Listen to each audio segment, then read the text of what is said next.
So I'm going to call this the PhD expedition. It's about 3 hours into the expedition. Dr. Meldrum is being very skeptical, which makes me very happy. I can see that his scientific mind it's working in the way I would expect a scientist of his caliber to react to signs and possible Bigfoot markings in a way that science would react. That it's, the possibility exists, it's interesting, but not so much beyond that. He needs a lot more than that. He needs really significant proof, really significant evidence. He found the track interesting. He found the site interesting.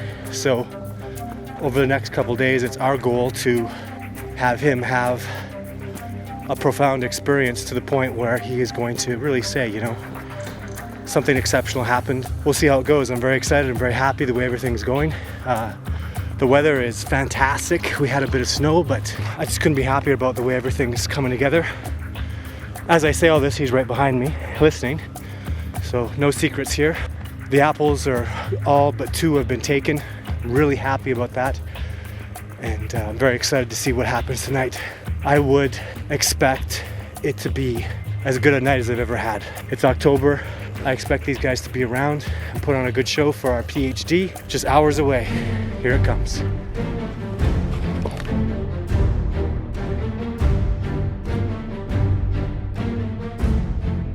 I'm going to tell you that I've seen them do those structures before.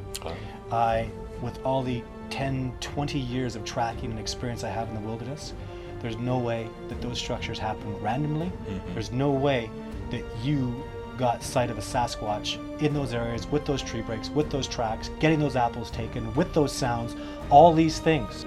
Oh, I guess I don't always show my enthusiasm in front of the camera so much, but I'm delighted with this opportunity to collaborate. So the prospects of doing some collaboration, getting out in the field with you and spending some sustained time systematically searching and going into these areas is very exciting for me. I'm really looking forward to it.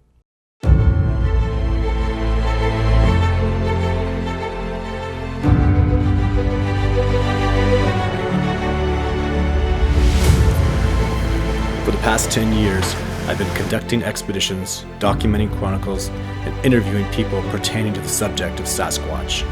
With over 20 years worth of hardcore backcountry expedition experience into the most remote regions, I've tracked and studied various North American species that have had little to no exposure to civilization.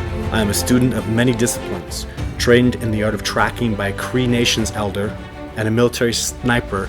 My skill sets include camouflage techniques using the terrain and its features to mask ground movement, obstacle crossing, camping positions, effective observation, camouflage penetration, counter-surveillance, survival, evasion, and escape techniques.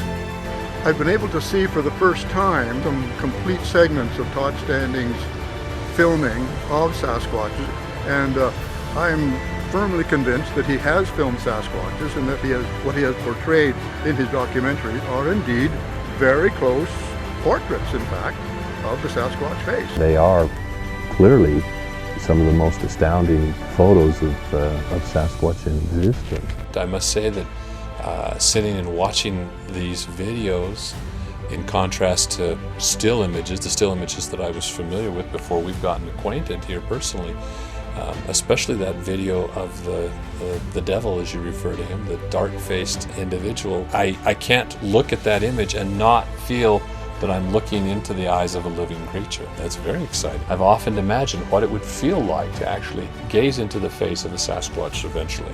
And I must say that experience of watching that film on the laptop was as close to that experience, I think, as I've had.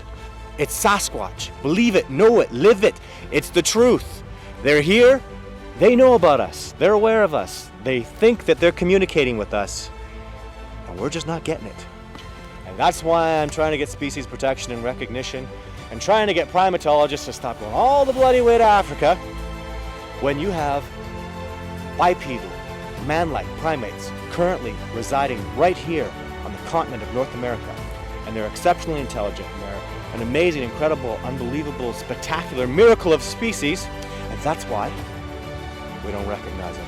Because it's too amazing, it's too miraculous, it's too much of a big deal. Time to take our heads out of the sand and recognize this incredible primate species and start learning from them, because the masters of civilization, my people, sure could learn a lot from the masters of the wilderness, which is who they are.